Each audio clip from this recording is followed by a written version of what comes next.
Good day, everyone. I'm here to discuss the module 8, the spiritual self, political self, and the digital self. The search for the self begins where every human life begins.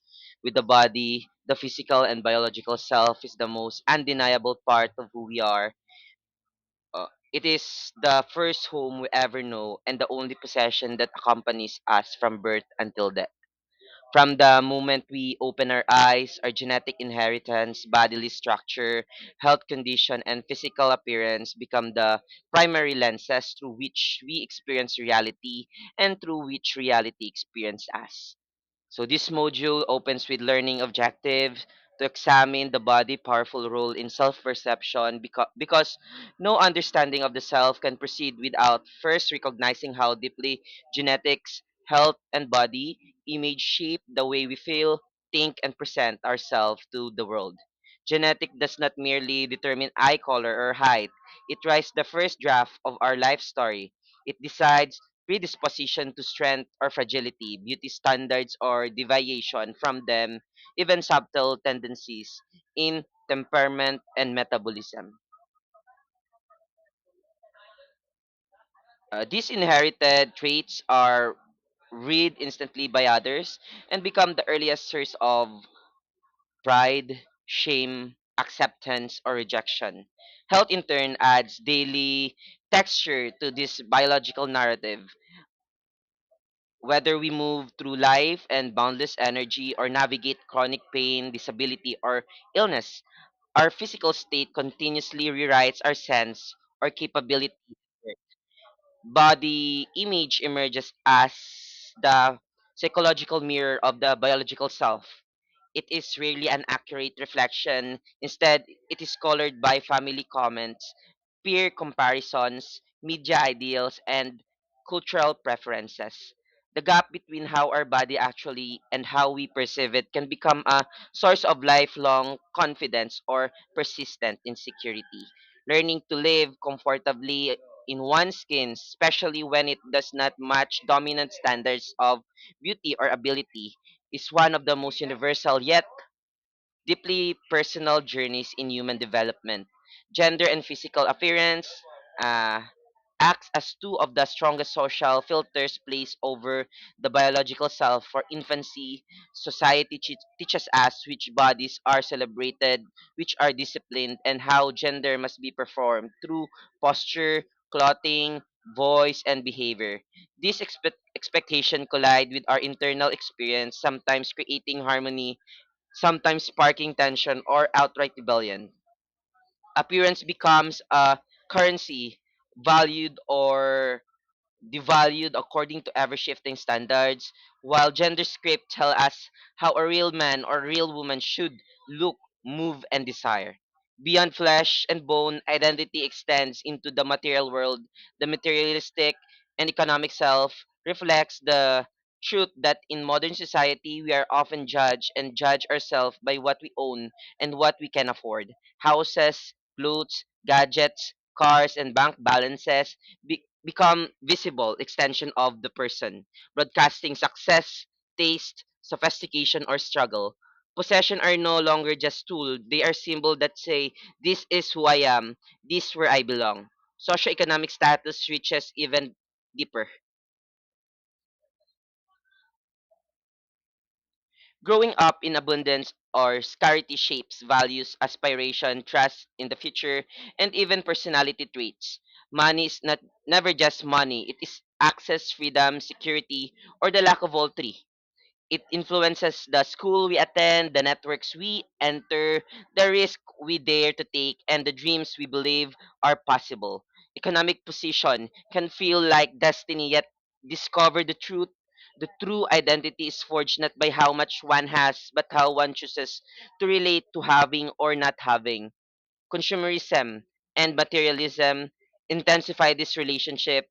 Advertising whispers that the right purchase will finally make us complete, attractive,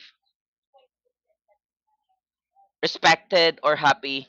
Shopping becomes a form of self creation, brands become tribes, accumulation becomes identity. Yet the thrill of acquisition is fleeting, and many eventually confront the hollow feeling that follows the realization that no amount of things can fill an inner void if deeper questions about meaning remain unanswered. At the most intimate core lies the sexual and gender identity, sexual orientation, who we love and desire, and gender identity. We know ourselves to be in the deepest sense, or not side notes to the self. They are central chapters. This dimension shape relationship, life, dreams, daily comfort in one's skins, and the courage to be seen authentically by others. For some, orientation and gender align smoothly with social expectation. For others, the journey involves questioning, redefining, or bravely claiming space outside traditional categories, gender roles, those inherited scripts of how men and women should act continue to influence everything from career choices to emotional expression to sexual behavior. Through increasingly flexible in many societies, they retain power to reward conformity and punish deviation. Breaking or rewriting these roles can be act of profound self discovery, and liberation, allowing individuals to live more fully as who they truly are rather than who they were told they must be. Finally, the sexual self and gender identity arise from the lifelong dance between biology and society. Hormones, chromosome, brain structure, and prenatal environment lay down powerful tendency, while family, culture, religion, law, and media provide social choreography. Some experience harmony between the two, others feel discord that demands resolution. Understanding the self then requires honoring both nature and nurture, recognizing their interplay, their tension, and their possibility for integration.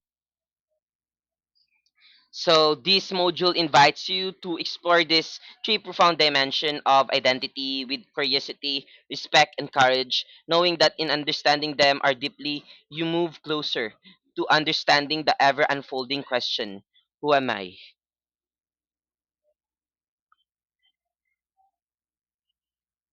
The spiritual self. What is the spiritual self? The spiritual self is the deepest layer of our identity that searches for meaning, purpose, and connection with something greater than the material world, to God, no? Yung faith natin. It constantly asks existential questions such as who am I beyond my roles and what happens after death, no? We begin to question, is there any such thing as afterlife, no? Can we go straight to heaven or hell? Is it true? No. Religion offers structured answer through sacred texts, rituals, and belief in a personal God or gods. In contrast, non-religious spiritually relies on personal experience, intuition, and practice like meditation or mindfulness. Many Filipinos grow up Catholic rituals such as baptism, confirmation, and simbang gabi, shaping their spiritual identity from childhood. At the same time, a growing number of young people today identify as spiritual but not religious. They may practice yoga, visit quiet mountains, or journal without attending church. Religious spirituality emphasizes community worship and obedience to divine commandments. Non-religious spirituality prioritizes individual freedom and direct experience of the sacred. Both paths, however, aim to reduce suffering and discover inner peace. Forgiveness in Christianity comes from God's grace, while in secular spirituality it arises from self compassion and letting go. Sacred texts like the Bible or Quran guide religious believers, whereas poetry, music, or nature inspire the non religious seeker. That is viewed differently. Religious religions often promise heaven or reincarnation, while non-religious spirituality may accept impermanence or focus on legacy. Rituals remain important in both mass or puja versus silent retreats or full moon meditation. Moral values in religion come from divine law. In non-religious spirituality, they come from empathy and reason. Both approaches can lead to transcend and the sense of oneness with the universe. The spiritual self influence how we treat others and ourselves on a daily basis. Ultimately, whether through rosary or breathing exercises, human longs for connection with the mystery of existence. A mature spiritual self radiates compassion and lives with purpose. Exploring the spiritual self is therefore essential in understanding the whole person. The spiritual self emerges when we ask ultimate questions. It goes beyond physical, emotional, or social identity. Existential concern about meaning, suffering, and death triggers spiritual seeking. This aspect of self is universal across culture and history. Exploring it helps students discover their deepest values. Religion provides a clear framework for spiritual identity. Non-religious spirituality reject institutional dogma. A major difference lies in the source of authority. Religious spirituality follows scriptures and religious leader. Non-religious spirituality trusts personal intuition and conscience. Both can lead to ethical living and inner peace. Concept of the divine vary widely. Religious tradition often speak of personal loving God. Non-religious spirituality may see divinity as energy, consciousness, or the universe itself. So these are the key concepts, the key points. You just have to read this. No, I don't have to read this. Just view the notes. I will send the slide to you after a class today or yeah, today. So the political self. The political self is the part of our identity shaped by citizenship, ideology, and our relationship with power and society. It asks what kind of society do I want to live in and what am I willing to do for it. In the Philippines, being Filipino is both national and political identity, rooted in history and the 1987 Constitution. Voting every election is the simplest expression of the political self. Many young people today identify with labels such as progressive, conservative, kakampink, Duterte supporters, supporter ni President Bongbong Marcos. Power dynamics teach us early who gets heard and who remains marginalized. Law on same-sex marriage, divorce, or anti-terror law directly affect personal freedom and identity. Civic engagement includes joining rallies, volunteering for candidates, or fact checking fake news. Paying taxes is a both responsibility and investment in public goods. Social justice activism has become central to many students' political identity, especially after martial law stories and recent people power events. Nationalism can unite us during Sea Games or West Philippines dispute. Corruption scandal often lead to political cynicism or stronger calls for accountability. The Universal Declaration of Human Rights and the Philippine Bill of Rights anchored our political identity. The political self must balance individuals' right with collective responsibility. Political polarization has split families and friendships since the 2016 and 2022 election. Media and social media heavily shaped political beliefs and worldview.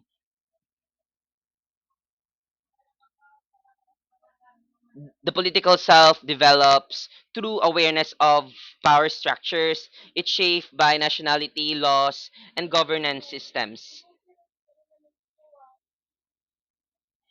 Citizenship is the foundation of the political self. You have to remember that. It grants both rights and duties for Filipino to enjoy freedom of expression and suffrage. You have to remember that. Political ideologies give direction to the political self. Some identify as liberal, socialist, nationalist, or conservatives. Dilawan, DDS, Kampik. Yeah, just have. I know you know this already. So power and governance constantly shape identity. Laws on reproductive health or SOGI equality affect personal lives. Government response to typhoons or pandemics build trust or cynicism. Rights and responsibilities must be balanced. The Bill of Rights guarantees speech, religion, and due process. Responsibilities include paying taxes and jury. Social justice is central to many Filipino political selves. Today, issues include land reform, indigenous rights, and labor conditions. Martial law survivors' stories fuel the fight against historical revisionism, movements for divorce and SOGI equality. Nationalism is a powerful part of political identity. It surged during West Philippine Sea tension or international sport victories. So these are the key points for the political self. You just have to read this.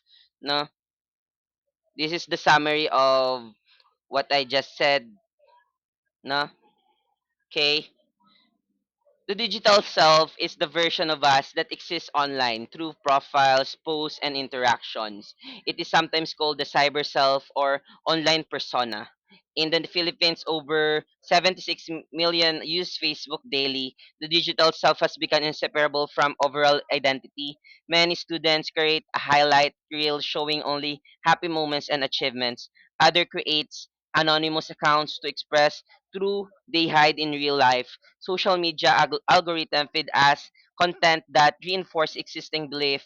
The pressure for like and validation can damage self-esteem, especially among teenagers. Cyberbullying has led to real-world depression and even suicide cases in the country. At the same time, online communities provide belonging for LGBTQ, niche hobby groups, digital footprints. Every post, comment, and photo remain forever and can affect future jobs. Privacy settings are often ignored or misunderstood by young users. Catfishing and fake news show how easily online identity can be manipulated. The right to be forgotten is debated as more employers Google applicants. Authenticity online is difficult when people fear cancel culture. Some practice finsta. Yeah. Separate audiences. Digital natives now grow up learning to manage multiple selves simultaneously. Responsible digital citizenship includes thinking before posting and verifying sources. Parents and teachers struggle to guide you in this new territory. The digital self can empower marginalized voices or amplify hate speech. Ultimately, a digital self aligns online behavior and real world values. The digital self is the online representation of our identity. It exists through profiles, posts, photos, and comments. In the Philippines, Facebook, Instagram, TikTok, and X dominate for many student online presence feels as real as physical presence. Managing it wisely is now a life skill. Online personas are often created version of the self. People post achievements, travel, and happy moments. Struggle and failures are usually hidden. This creates a highlight reel that can distort self image. Comparison with others' curated lives leads to anxiety and depression. Social media impacts identity formation powerfully. Algorithms show content that keeps user engaged. Echo chambers reinforce political and cultural belief. Validation through likes releases dopamine, creating addiction. Young Filipinos spend over 10 hours daily online, according to studies. Multiple online selves are common among youth. Finsta accounts share unfiltered thoughts with close friends. Main accounts remain polished for wider audiences. Anonymous accounts allow expression of hidden identities. Managing these different selves require higher emotional intelligence. Cyberbullying seriously threatens the digital self. Hurtful comments and leaked private photos cause real harm. Cases of teens taking their lives after online shaming made headlines. Bystander often remain silent due to fear. The Cybercrime Prevention Act RA 10175 addresses some of these issues. Digital footprints are permanent records of online activities. Future employers and school now Google applicants' old embarrassing posts can resurface years later. Many students are unaware that Deleted posts can still be recovered. Responsible posting is essential for future opportunities. Privacy is increasingly difficult to protect online. Default setting often share more than user realize. Data breaches expose personal information regularly. Young people trend privacy for convenience and belonging. Education about privacy, setting and data rights too urgently needed. Authenticity online is challenging in cancel culture. Fear of judgment leads to self censorship. Some perform activism online for social points. Others overshare for attention rather than genuine connection. The digital self can be empowering for marginalized groups.